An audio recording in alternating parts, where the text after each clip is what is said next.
Welcome to a special edition of the Draft Deeper podcast here in the No Ceilings NBA show. Thank you so much for joining us for this episode.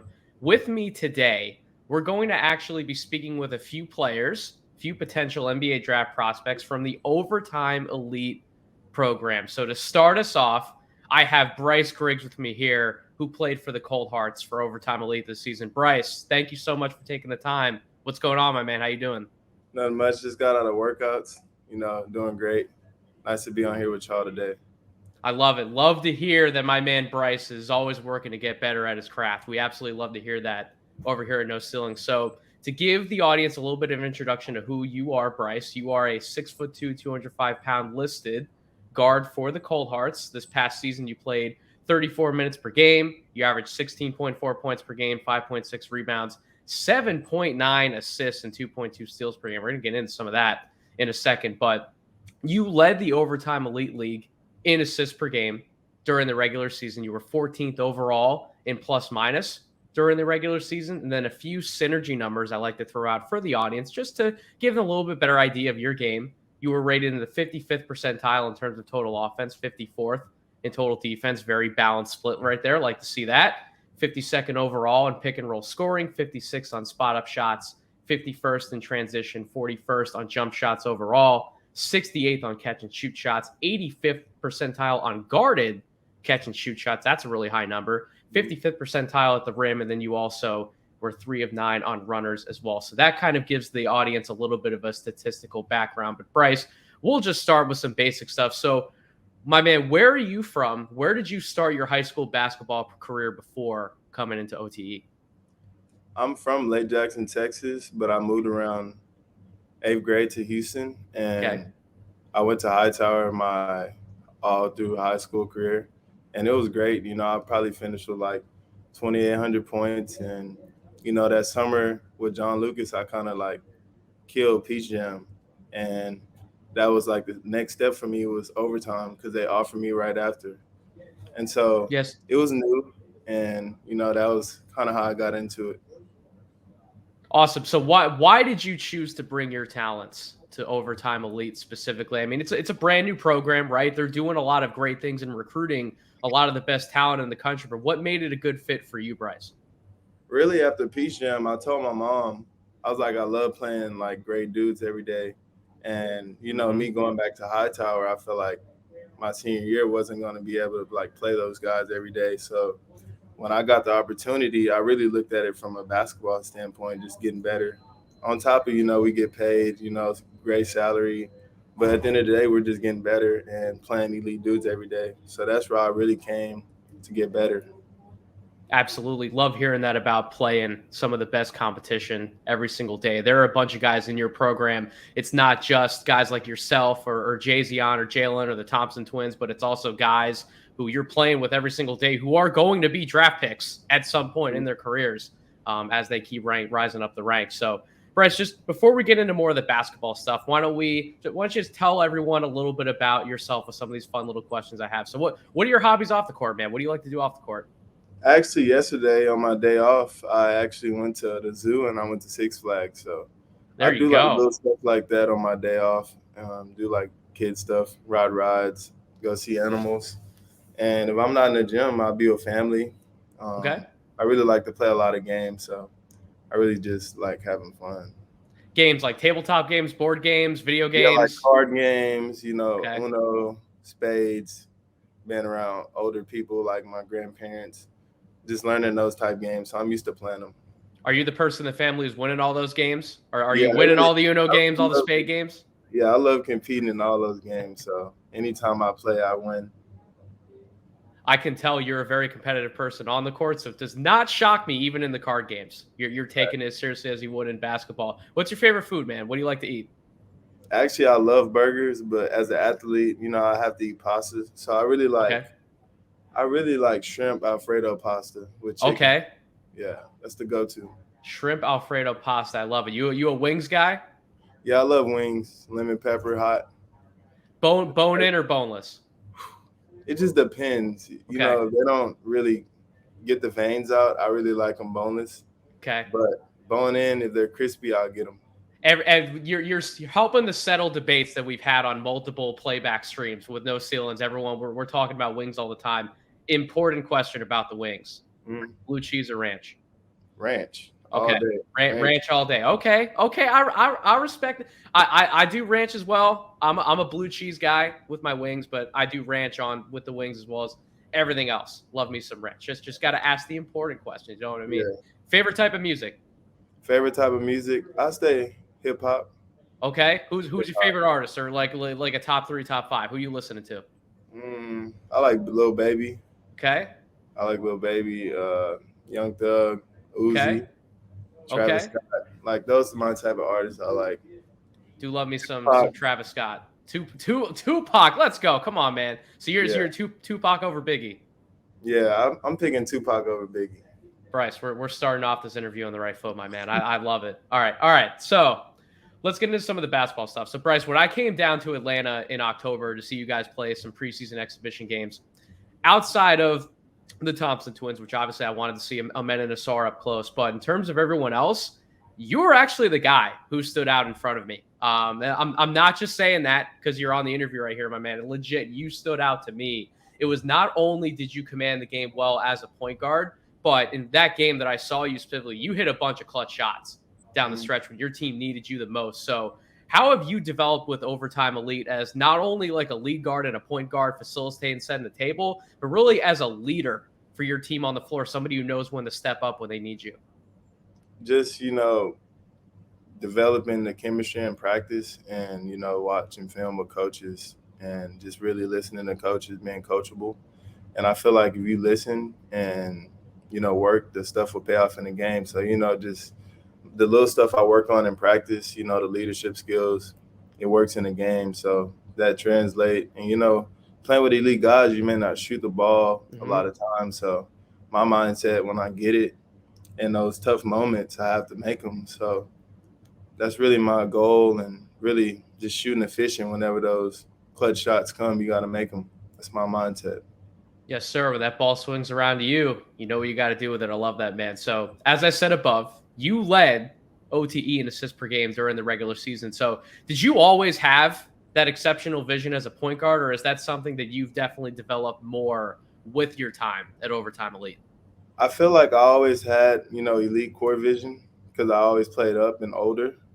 But, coming here, like I said, at Hightower, I didn't have like a lot of guys that could, make my passes or finish that lob. So just being here and, you may have a guy that can catch a lob and, hit a corner three in a row. Like those assists add up. So just playing with great guys and finding them, being a true point guard, that's really what I really learned, just playing with other great guys.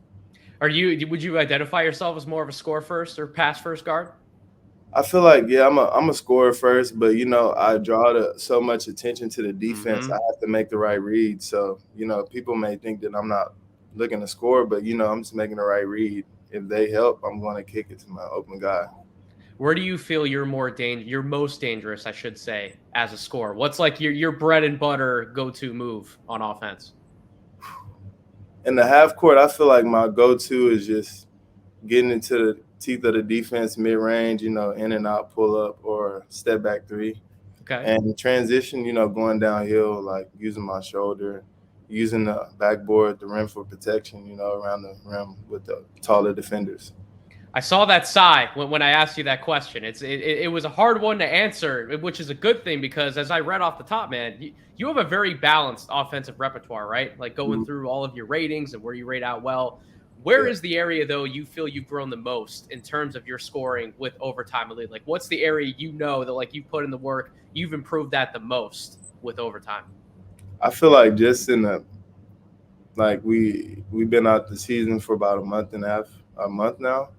I feel like just in that time, I got better with already catch and shoot, because it's obviously, the NBA draft is coming up. So just I have to work on my weaknesses, moving out the ball, catching and shooting. And I feel like I've already gotten better. My percentages went up. Just little stuff like that, just trying to get better with catching and shooting. That's where I need to improve on. And, just keep polishing up my other little kinks, like just working on my mid-range every day. And my handles, and I'll be fine because defense is just effort. Yes, sir. I was actually going to ask you in terms of your jump shooting, like where is it? You mentioned you've worked a lot on your catch and shoot game, but where is the biggest area for you in terms of your jump shot? Is that definitely it, or do you want to still improve as a guy off the dribble? Do you want to get better at pulling up out of pick and roll sets? Like where is, in your opinion, their most important area you need to keep improving on with the jump shot? Yeah, definitely jump shot and just like little stuff like less dribbles, and tight situations like come off, make it easier read. Like maybe come off and maybe one dribble pull up instead of two Hmm. dribbles. And just the league passes, like when I catch it, get the rebound, just kick it up. Little stuff like that I've been working on, watching film on, and just getting better with every day competing against these guys. You a big film guy? Love studying the tape. I'm not gonna say I watch it every day, but I love Sure. watching film and I love, learning. And whenever they're available, I'm always open to, watch and get better from those guys that's in the league. You're a really shifty guard. You can score from multiple levels on the floor. We've mentioned your passing vision. That's why I'm curious when we talk about watching tape and watching Yeah, some of your favorite players. Like, who are the guys that you're watching and trying to study? I really watch a lot of Magic Johnson and Okay. a lot of Kyrie Irving just off his where he Hmm. could score at all three levels. As a point guard, I watch a lot of James Harden. His Okay. pace. In LeBron James, his leadership. And I always just try to put all those guys in my game.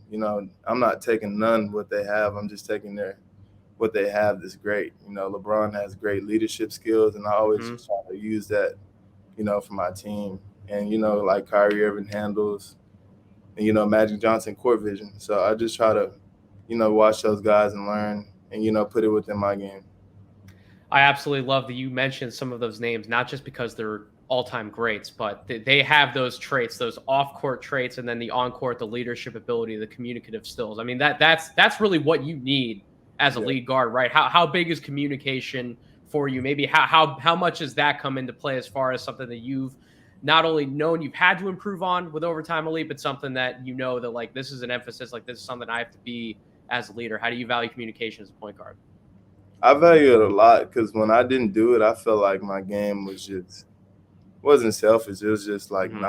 not for everybody. My teammates. So just me, just asking questions to my teammates or just even talking to them, it just elevated the whole level on my team and just our energy. Just little things like that can help, and that's what I learned. Just talking and communicating to them, and you got to do that as a point guard, and you can't be Yep. quiet. And that's what I learned coming into year two was just learning how to talk, even if things aren't going well, just still talk. Because in the league, point guards have to talk, communicate in some form or way. Lift everyone up too, right? When there's some bad possessions on either side of the ball, you can pump your guys up, really get them to stay motivated, stay in the game. That's so important, man. That communication, that leadership, that all helps with the position that you play. I say it all the time. Point guards and centers are the two roughest positions to come into the NBA and Mhm. try and play at a higher level because there's the most responsibility tied to those two spots. But you seem like a guy who's you're ready to take on that challenge. So Yeah, I'm impressed, not just offensively, but defensively. That this is where that competitiveness comes in. We talked about it, you at the top of the podcast with the card games, and no matter on the court, off the court. I think you're an awesome competitor on yeah. defense, but that just doesn't come from nowhere, man. Like that comes from somewhere. Like where did that mentality in terms of checking somebody up at the point of attack, possession by possession, where did that come from for you? I just feel like me personally, my life, my brothers just always been older. I've always got dogged out playing one on Okay. one, and I just learned how to just stay on the court with them and learn how to compete. And just having that, I've been having that since I was a kid. So I always been a competitor, and yeah, it just runs in me. I love to compete, and I really took on defense another level going into this year because I feel Okay. like if I can do things on offense, why not do it on defense? And it actually made my game a lot easier this year. Just playing a little bit of defense, and it helped my team, also my game. Yes, sir. Definitely helps you to stay engaged within the flow of the game, but it's another way with that leadership, right? Bringing all of your teammates up with you. Do you take pride in the defensive end? Yeah, I do take pride in defense. I don't like nobody scoring on me. Okay.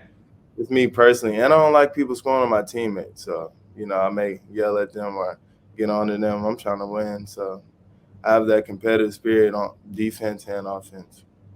So we've run through a lot of your game here, Bryce, in the time that I've had to interview you. So again, balanced offensive player. You can score from multiple levels. You distribute the ball at a high level. We know you can guard at the point of attack.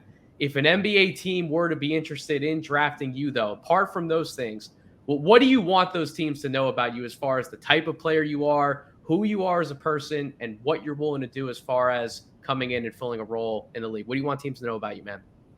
I just feel like I'm always open to get better and feel like they're going to get the same me every day, just going in working and just being a good leader to the team, point guard.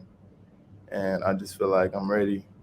When I get the opportunity, I feel like it'll show because I put in a lot of hard work.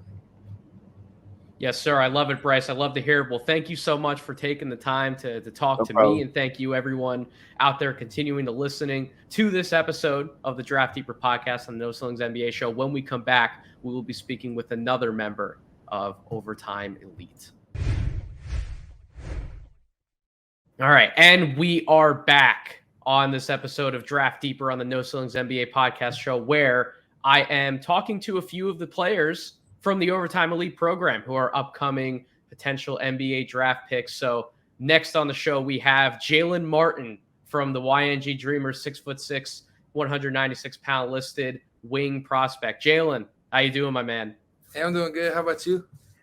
We're doing well over here, my friend. So thank you so much again for taking the time to talk with us here. So I'll just give the audience a really quick breakdown about your statistical profile, kind of who you are as a player. So you were playing for the Dreamers this regular season. You averaged 14 points per game, 5.9 rebounds. You were 15th in the OTE league overall in scoring during the regular season, 22nd overall in plus minus during the regular season, and then just some synergy percentiles to set the scene for the audience. You were 76th in terms of total offense, 64th in terms of total defense. Love that balanced profile right there. 76th in spot up, 68th in transition, 68th in pick and roll, 42nd percentile working off handoffs, 46th percentile on jumpers, 47th on catch and shoot shots, and in the 59th percentile scoring at the rim. So very balanced profile. Jaylen, we're going to get into some of that. But first, I want to just ask you some questions about you, man. It's not all just basketball, right? We like to have fun here. So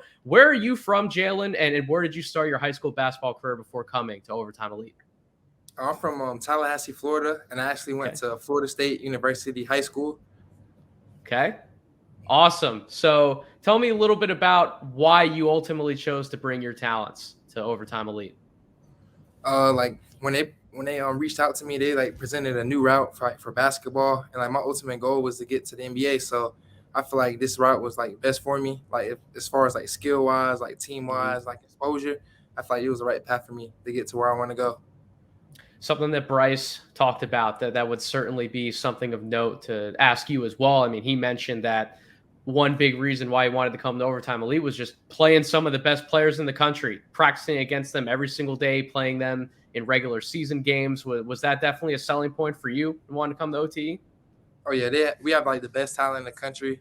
Like everybody, like everybody here is good. So you're going to get somebody good every day, every drill, every rep. Yes, sir. Tell me a little bit about yourself in terms of some off the court things, right? What are your favorite hobbies off the court? What do you like to do for fun? Off the court, I'm like a technology guy. Like I love video games. I get like a little coding. I actually take a data science class. Really? College. Yes. Wow, that's impressive, my friend. I took one coding class, actually two of them in high school, and I was like, you know what? My dreams as a video game developer, maybe those have to die. Maybe that's not necessarily for me, but that's impressive that's an interest of yours, man. You mentioned video games. What are you playing? I love Fortnite, 2K, and like Madden. Okay, 2K, Madden, definitely some common ground right there. What's your favorite team to use on 2K? I'd probably say either the Hawks, the Bulls, or the Warriors. Okay, are you a bigger like a franchise guy? Are you like a my team, my player kind of guy? Like what are you playing most on 2K? Really like my player, and then like I just play now. I don't really get into like the franchise. So. Sure. So you're my player. Is it a genuine carbon copy of you, or what kind of player did you create? I actually say it is. Like I Okay. feel like his like I'll say like his everything just boosted like by like 10, so that's, like everything. Absolutely, my man. Favorite food? What do you like to eat? I love chicken Alfredo and like steak. Okay, another pasta guy. Bryce also said that he loves like he loved a good shrimp Alfredo. So you're more chicken Alfredo? Yeah, I like actually shrimp and chicken like together. Okay. I just like See that. Alfredo There you sauce. go. You got to get the combo deal, man. Absolutely. You a wings guy. Yeah, I love wings too. Bone in or bone out? Bone in. Okay. Most important question. You can help settle some debates that we've had at No Ceilings. Are you ranch or blue cheese on your wings? Oh, ranch. Blue cheese don't go on nothing. I'm actually a blue cheese guy, but I also love ranch, and I'll put ranch on everything. So another answer for ranch. All right, I guess I'm quite literally on an island when it comes to talking to the basketball folks about that topic. And favorite type of music. I like rap music. Okay, who are some of your top go-to listens? Some like your top 3, top 5 rappers who you listen to? I'll probably say Lil Durk, Okay. Lil Tyler, and Boston Richie. Okay. Love it, man. Love it. So, all right, let's talk about some of the basketball stuff. So, as I mentioned in some of your statistical profiles, you rate out as a fairly balanced offensive wing. I think a lot of scouts would probably view you as more of a transition threat, more of a guy who plays off the ball, who can finish plays more so than create them. But for that's their point of view. I want to hear from you, man. How would you define yourself as an offensive player? Oh yeah, I'll describe myself as like a killer in transition, like love transition, like buckets, and I say like off the ball, like rather like I still can like help create for my teammates like off the drive, but I'm like more off the catch, like catch and shoot or catch and attack, make the right play after. Yes, sir. You view yourself as a player who, whether it's on ball or off the ball, you're just kind of come in on offense and do every single thing you need to do in order to help your team to win. Is that more how you define yourself? Yes, sir. Okay. But if you had more opportunity on the ball, or let's say you're in a workout situation somewhere where you can show scouts or team executives your game on the ball, do you feel you have more upside to tap into in terms of that area of your game? Oh, yeah, I feel like I definitely have more upside, and like towards the end of the season, I've been like tightening up my handle more, and like me coming off the screen, shooting, catching and shoot, like off handoffs and stuff. So I feel like I've been definitely tightening up my skills and definitely have like a larger upside. Yes, sir. And then when you talk about, how you love to play in transition, right? Like how you're one of the better threats in transition in all of OTE, that comes with attacking the basket, really putting pressure on the rim. But if you're that type of player, you have to have that mentality, right? To be crashing in there every single drive, willing to absorb contact, withstand it. Where does that attacker's mentality come from for you? Is that something you've always had, or something you've definitely leaned into and grown more in with your time with Overtime Elite? I feel like it's something I always had, but like once I got here, like everybody's like good, everybody's like tall, athletic. So like you just gotta make a way. You gotta just tell yourself like you can't go in there soft or they gonna block it for sure. So you just gotta go in there like either dunk it or you're gonna like float it or you're gonna finish like a strong finish. Yes, sir. You absolutely love jamming it down on somebody's head. You're the type of guy you want to dunk it every single time you're going to the rim. I won't say every time, but I definitely like surprise a few people. I go in there and dunk on people. Who was your favorite person to have dunked on either this season or previously?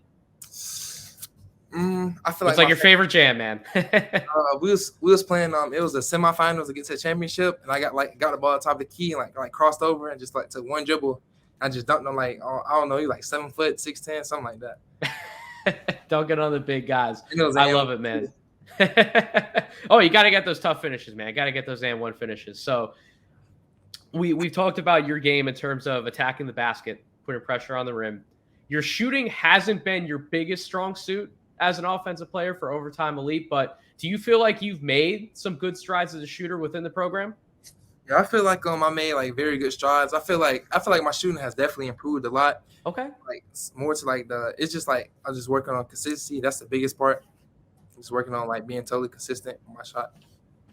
Where's the biggest opportunity you feel in terms of continuing to make improvements with your shooting? Do you want to be a better pull-up shooter? Do you want to be a better catch and shoot guy, movement guy? Like where do you feel is the biggest opportunity for you to keep improving? I'll probably just say like catch and shoot and like off the movement to the catch and shoot, like coming off pin downs, flares, like running through curry screens, just working on like catch and shooting off the move.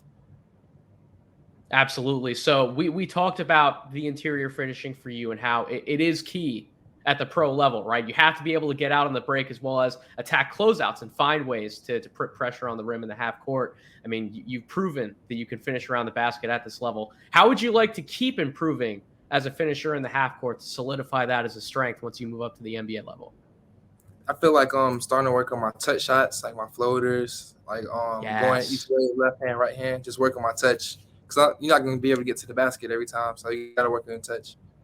What's the hardest part that's been for you in terms of working on that floater game and trying to keep improving? Because it's not an easy shot to get in your repertoire, right? But if you master it, if you master that, then you're essentially a threat no matter where you are when you get 2 feet in the paint. So like how's that process been for you in terms of working on that shot? What's been the most difficult part about it for you? It's been tough when you get into like a lot of like close reps, arms start getting tired, so you just really fight through it. And it's really like working on like it's almost like a jump shot, but just one hand and like touch. You gotta like follow through.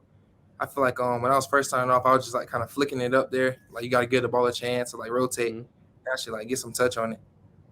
It's a tough shot, man. It requires not only that touch, right? When the ball's coming off your fingertips, it's about that placement where you're getting that release point, how balanced you are going up. There's a lot that goes into that shot. I don't think people necessarily realize, man, but when you get that killer floater in your package, I mean, it takes your game up so much of a higher level. You've actually been a good free throw shooter for overtime elite, which that would indicate that you have more upside to tap into with your jump shot. Have you always been a good free throw guy? Has that been something you've taken and improved more with overtime elite? Yeah, I feel like I've always been a good free throw shooter. It's really just about like confidence, though. Yes. Even with shooting, like you can be the best shooter if you don't have any confidence that you're gonna make it. Like you're not gonna make it. So you gotta just like confident in all your shots. How would you classify yourself as a passer, right? Somebody who maybe it's not just about, taking the ball, bringing the ball up the floor and initiating a set at the top, but maybe it's you're coming off an action and then you're getting down the hill towards the basket, maybe finding somebody finding someone else who's also moving. How would you classify yourself as a passer? Where do you feel you need to like make some improvements there? I feel like I'm a pretty good passer off the attack, like just making the right play. I feel like that's like my biggest thing, just making the right play, whether it's like shooting it or like passing it or like just backing out, like throwing it in the post, like whatever I can do to make the right play. That's what I'm gonna try to do. Absolutely. That's what you need to do at the next level, right? If you're not immediately catching and shooting that ball or looking to score, you got to be able to redirect the ball. So that's definitely an important part to your game that can continue to grow and certainly something that is an emphasis at the next level. So that's a big part of your offensive profile. So we've talked about your finishing around the basket. We talked about your shooting, your potential passing ability. But nowadays, when we get to the other side of the ball, Jaylen, every NBA team, man, wants versatile wing defenders like you who can cover multiple positions. How would you rate yourself as a defensive player? I feel like I'm like a really good defensive player. I feel like I kind of struggle in the past with like on ball, but I feel like Mhm. my first step is like quick and I like figured out how to use it, like cutting people off. But I feel like my where I'm best on defense is like off ball defense. I get like a lot of off ball steals. I'm always getting my hand on the ball, coming in weak side, like blocking shots. If somebody drives and turn their head, like I'm right there, like trapping, stealing the ball. So I feel like I'm really good on the defense end. How many positions do you think you can guard at the next level? I'll probably say like 1 through 4. Wow. Okay. I, Through I, three. I I love that confidence, man. 1 through 4. Listen, if you can do that, again, that's what every single NBA team's looking for. If you can cover that much ground, where's the biggest area you feel like you need to keep improving on defensively? I feel like I'm pretty strong, like off like somebody drive, try to bump. I feel like I'm pretty strong, but I feel like the biggest thing I need to work on is like attacking. Because I feel like I'm a pretty good shot blocker too, like jump shot Okay. blocker. Like I'm really good at contesting.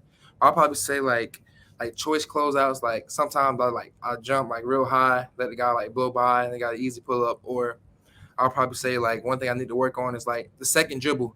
Because I feel like I'm real Mhm. good at like cutting off the first dribble, but then like sometimes like a quick ball handler, like second dribble, I'll probably get beat sometimes. But I'm just working on like guarding the second dribble, trying to make them switch directions and like me getting stand in front.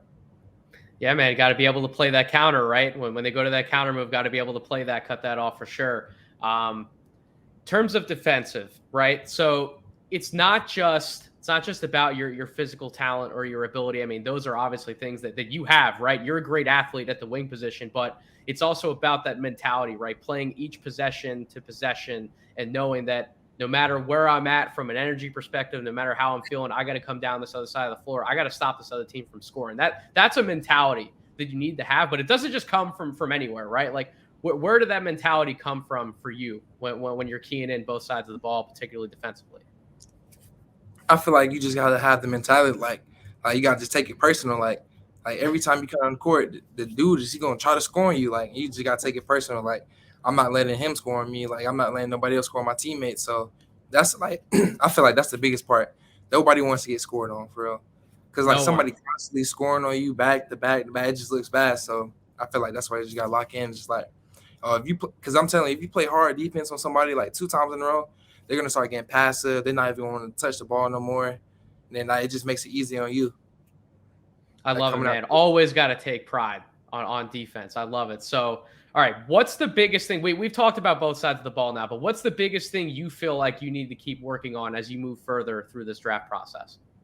I feel like just staying staying in like the middle ground. Like don't get up too high some days, because like some days gonna be like really good, but you can't just like think every day gonna be the same. And then also not getting too low on yourself, because like some days gonna be tough when you're working out. You might have a bad workout one day, but you can't like let it affect the next one, then the next one. So I feel like staying like level headed, just like let's say focus on getting better, and then like not comparing myself to anybody else, because everybody process is different.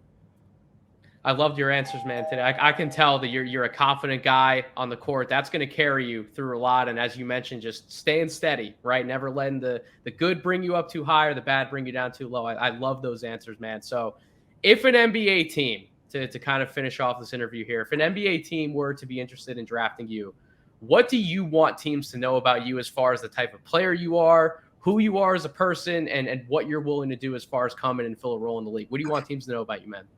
I'll just let them know that I'm a very genuine person and like hard worker, also like high IQ, just like do whatever it takes to win on offense, defense, and I'll just come in, like play my role and like just continue to learn, ask questions, get better, like physically and like mentally, and just like be ready to win.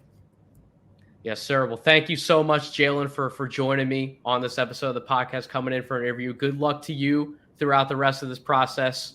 Certainly, if you need anything, any feedback, anything at all, reach out to us. Certainly, we'll be in touch. But most importantly, thank you all so much for listening to this episode of Draft Deeper on the No Ceilings NBA podcast feed. Make sure you are following us on Twitter at No Ceilings NBA. You can follow me on Twitter at Draft Deeper, and make sure you're subscribed to the Substack, NoCeilingsNBA.com. I'll have a full written profile up on all these guys that I've been interviewing here today. So Jaylen Martin, Bryce Griggs, and I'll be writing about Jay-Z and Gortman as well. So make sure you're locked into No Ceilings NBA. But until we meet again, thank you all for listening. I hope you all have a wonderful rest of your week.